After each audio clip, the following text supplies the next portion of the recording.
Tara, kape muna tayo habang naglalakad-lakad. Kasama natin yung aso natin.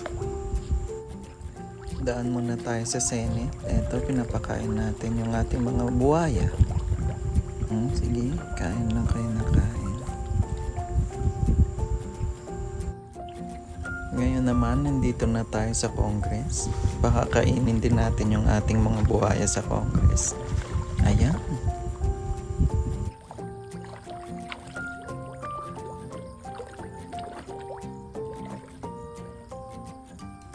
Dito naman sa parting to, ito yung para sa mga SK natin.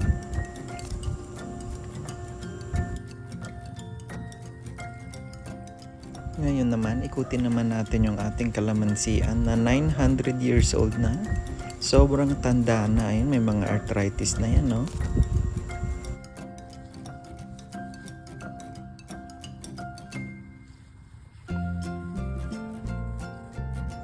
Yung gustong gusto ko dito kapag nag-iikot ako dito sa kalamansian na yung bigla ka na lang babanatan ng putakte. Mas malakas pa yung tama niya kaysa sa kaping iniinom ko.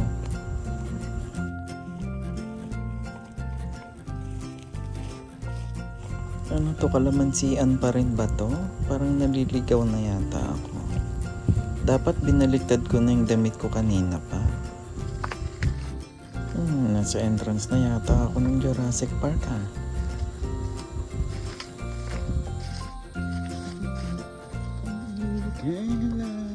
Buti naman natapos na yung ulan, no?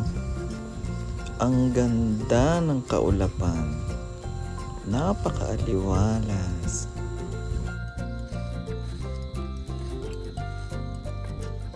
Uy, saging!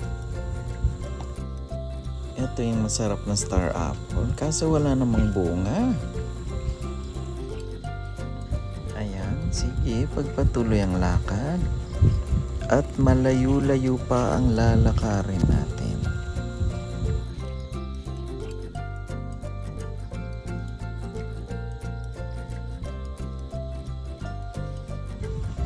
Ayan, lakad lang tayo ng lakad.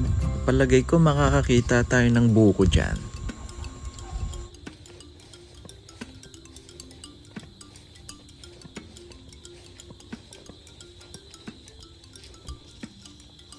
Ayun, meron nga. Oh, ang galing ko manghula. Dito naman, may mga tanim kami dito. Unting patola. Ay, ang liit. Ba't ganyan yung patola?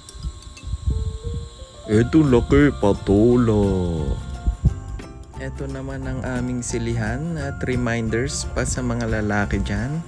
Huwag kayong ha-harvest ng sili tapos iihi kayo. Magsisisi kayo.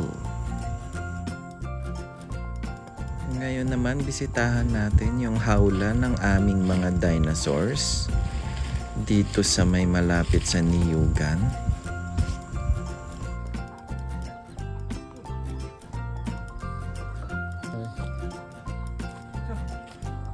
Ayan, kasalukuyang nag-undergo ng training ang aming mga dinosaurs. Pinapapasok sila ng kanilang handler doon sa may bahay nila.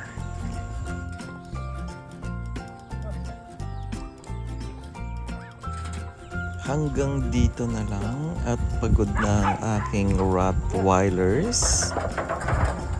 Maraming salamat sa panonood. Next time ulit. Bye-bye!